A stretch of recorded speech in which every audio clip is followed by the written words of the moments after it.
Hello guys, I am back again. Today I want to show you why Burna Boy can never be as poor as Wizkid and Davido again in this life and even in death. I know most of you feel these guys are extremely rich. Yes, they are all rich, but even as rich as Wizkid and Davido are, they can never be as rich as Burna Boy, and Burna Boy can never ever be as poor as them, even in their riches again, at least not in this life and in his death, unless they wake up tomorrow to change some strategic things about themselves and even copy Burna Boy. And for those of you thinking Burna Boy can go broke again, to you I say they play, my fans, because this guy has acted it and it's already too late for him to be poor again in life. No matter what happens to him, he can never be as poor as these two guys ever again in this life. I don't know whether if he comes back to his life again, he can be poorer, but for this one life, can never be as poor as them.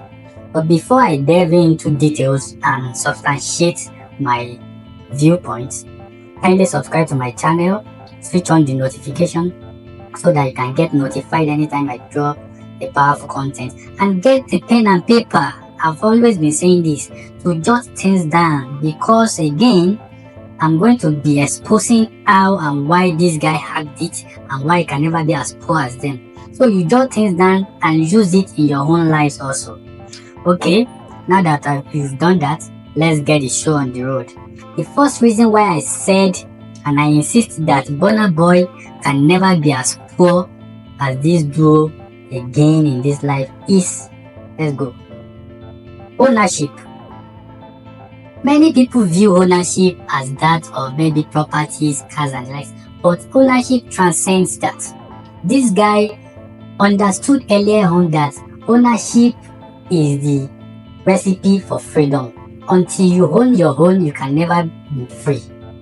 And this guy did that by owning all his masters through his record label Spaceship. You know that he has a record label called Spaceship Records. Yeah. So he owns all the masters of songs he has ever released under this record label. Even recently I read that the songs that he released under his former record label, Aristocrat, he has bought everything back. So now even all the songs that he released under Aristocrat are now 100% his. He now owns the masters of everything. Excuse me. Same can be said of Wizkid and Davido, especially Wizkid.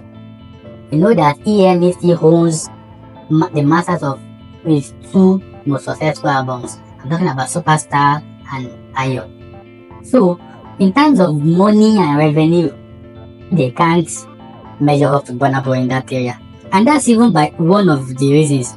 Another one is the multiple streams of income that Burna Boy has. These other guys don't have such, and I'm going to be elaborating on this particular point. Burna Boy has so many things that he's doing that are bringing in massive money for him, and one among them is his touring revenue. This guy tours like a jacker. You know, in 2024, apart from Asake, I think he was the most sought after artist in Africa in terms of touring data. He toured and made shitload of money from touring. That's number one. Another thing is endorsements. I know that all these other guys also have endorsements, but you can't compare their endorsements to that of Burna. Burna is strategic. He doesn't just sign endorsement deals, he goes for the top one. One of them is the Bose endorsement that he did alongside with Beckham and all other A-listers in the world. Those are the kind of endorsement that this guy goes for. Strategic one that come with big bags. Another one is merchandising. If you go to his IG bio and click on the link, then it will take you to his store where he has so many merchandise. You know, he has merchandised anything about him. In fact, he even merchandised a Rizzler that people used to smoke weed, and he named that one Breakfast after one of his most successful songs. This guy has act the act of merchandising things. Another artist that is also doing similar thing in the music industry is Thames. Thames is also great with merchandising. You have when you go to their shows, you buy t-shirts, you buy caps, you buy vests that are branded in their name and their songs. That's another stream of income that many artists like Wizkid and Davido are not actually leveraging on actively.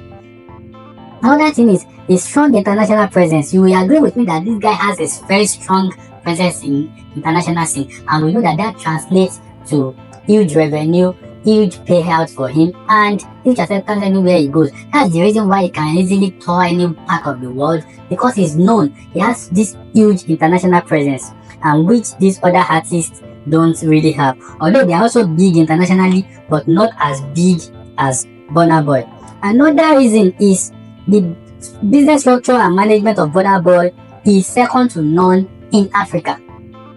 Wizkid is managed by God knows who. Davido is managed by Esa and some other guys. But this guy kept everything about him within the family. And you know that there is nothing like family. Family will never want you to fail. They will always stick their necks for you and ensure that you continue to prosper. His mother is his manager. His two sisters are his creatives. They are the one that handle his branding, his stage craft and everything. So, and then even his cousin is his official photographer. So he kept everything within family. No money out or money in. So instead of losing some percentages to the manager, to creatives, to photographer, everything still remains in the family. And that's another reason why this guy can never be as poor as these two other guys.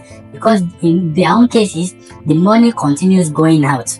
Another thing is, he has a total control over his brand and artistic direction. It still stems from the fact that he keeps everything within the family. So he has absolute control over everything that is happening. Nobody can buzz him around or instruct him to do anything because he has everything under control. And that is also going to help him to maximize profits in whatever he does. Also, he has strategic partnership over all these traditional label deals. In terms of his strategy, in terms of his deals with international record labels, it's more of like a partnership. He doesn't give them the right to his masters.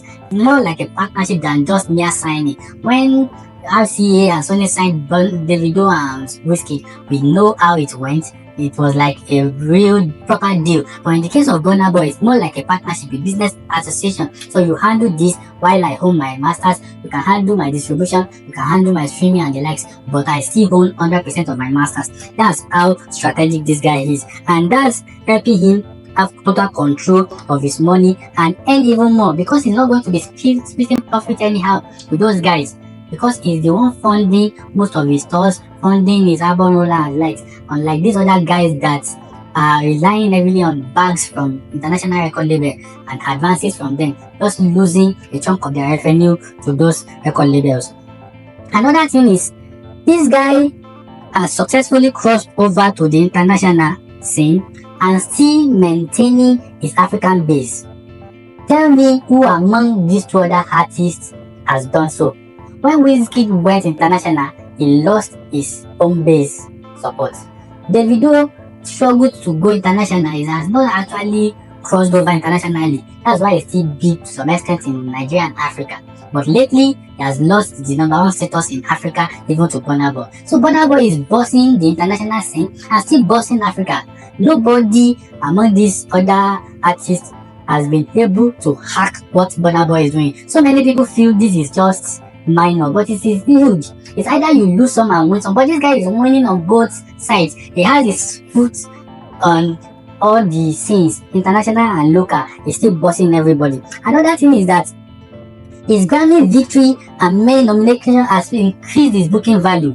Many people thought when he was getting nominated by the Grammys and eventually winning one, it won't translate to more money for him. But now we can see that those things have increased his image in the international community and nobody can price him low. That's another reason why he can never be as poor as these two other guys, because they've not achieved that same level of nominations and victory. Another thing is collaboration with international artists has expanded his reach, and that's true. He's strategic in his collaborations. Either he goes to the Caribbean to feature somebody, goes to UK, goes to America. He doesn't stick to one country, unlike these other guys, Davido or Wizkid. They're always featuring people from the US majorly, but this guy spread his tentacles to so many artists all over the world. There was even one time that he went to India to feature one CD or something. So he has presence internationally because of his strategic collaboration with these guys, and it has helped him to expand his reach. Another thing is the high streaming numbers. He's like the number one, the most streamed artist in Africa. And that's huge. And don't forget the fact that he holds 100% of his masters. That means a bulk of the revenue is going to be coming to him after sorting those handling his distribution and streaming.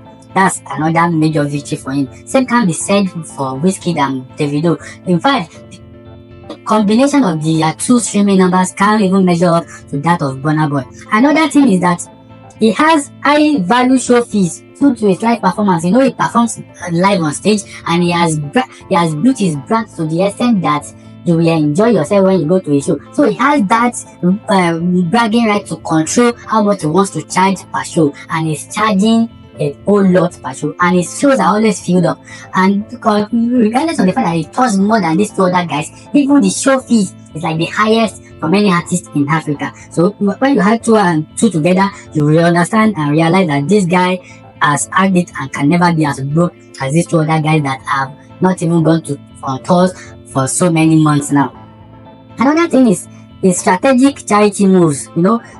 They all do charity, but this guy is more strategic. He has one football academy in Port Harcourt, and he does a whole lot of charity in Rivers State and the likes. And the reason for this is that it would help him in avoiding some tax. When you donate to charity, you can remove that from your earnings before you calculate your tax. It's like a tax avoidance strategy. So he has had that also. He's pumping money into that academy, pumping money into charity in the South, and thus reducing the money he's paying in tax to the federal government. So that's a genius move. I doubt these other guys are doing that, especially Wizkid. We don't know anything about his charity moves, so I want to believe that he's bleeding heavily when it comes to taxation.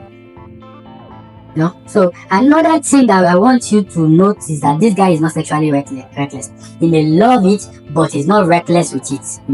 They all love it, but not all of them is as disciplined as this guy. So he has acted. He chooses his partners, shows discipline. He doesn't allow any room for child support because it causes leakages. Burna Boy, Davido, Wizkid are paying child support in different currencies in different countries of the world. Imagine the impact of that on their finances. But this guy doesn't do that. He doesn't lose anything to child support, and that's a plus for him, while it's a minus for them. Looking at it from that angle alone, you will know that this guy is rich, and there is no leakage in his finances. Means there is more money in instead of more money out, like in the case of Wizkid and Davido. Another thing is that there is no baby mama drama distractions. This guy is not distracted. He's fully focused. He's not focused on his branding, stage performance, craft, and music.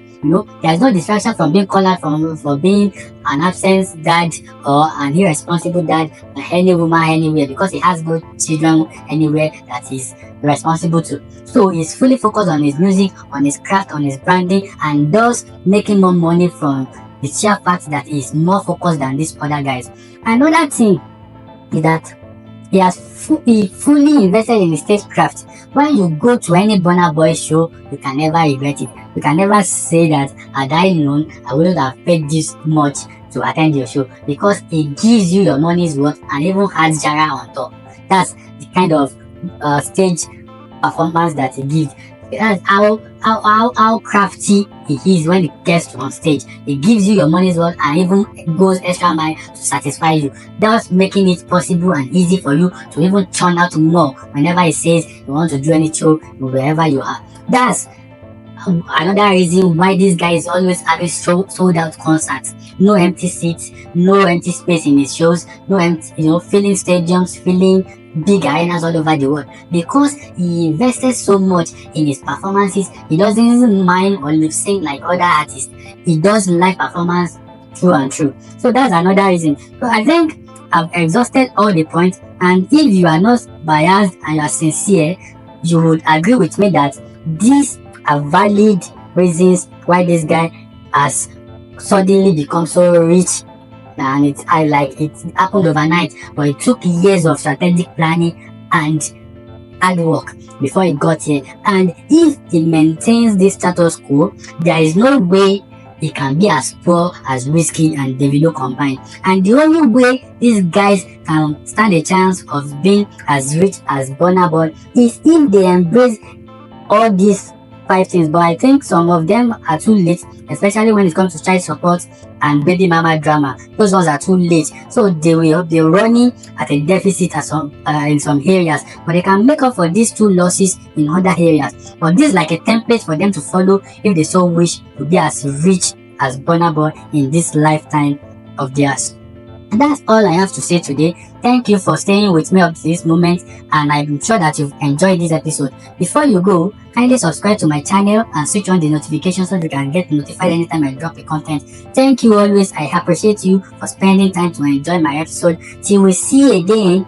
Bye.